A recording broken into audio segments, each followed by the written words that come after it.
അവധാനം ചുറ്റുപാടിലും സ്വന്തം ശരീരത്തിലേക്കും ശ്രദ്ധ കൊണ്ടുവരാം. ഒരു ദീർഘ ശ്വാസം ഉള്ളിലേക്ക് എടുക്കാം, ശ്വാസം പുറത്ത് വിടാം. ഓ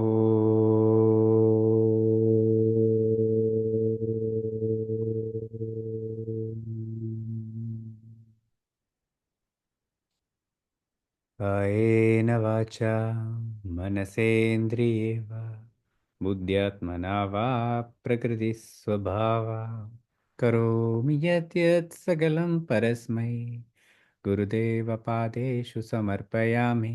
सर्वं गुरुदेवपादेषु समर्पयामि. सर्वं गुरुदेवपादेषु समर्पयामि. ॐ सर्वे भवन्तु सुखिनः, सर्वे सन्तु निरामया, सर्वे भद्राणि पश्यन्तु मा कश्चित् दुःखभाग् भवेत्. ॐ ശാന്തി ശാന്തി ശാന്തിः. കണ്ണുകൾ അടഞ്ഞു തന്നെ ഇരിക്കട്ടെ. നമുക്ക് എല്ലാവർക്കും ഈ സകല ചരാചരങ്ങളുടെ നന്മയ്ക്കും ഈശ്വര സാക്ഷാത്കാരത്തിനും വേണ്ടി എല്ലാവരെയും അനുഗ്രഹിക്കാവുന്നതാണ്.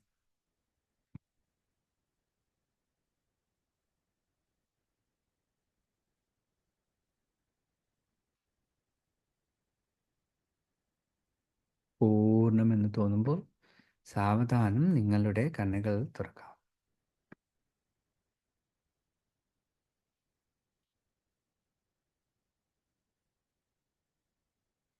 ഗുരുദേവ്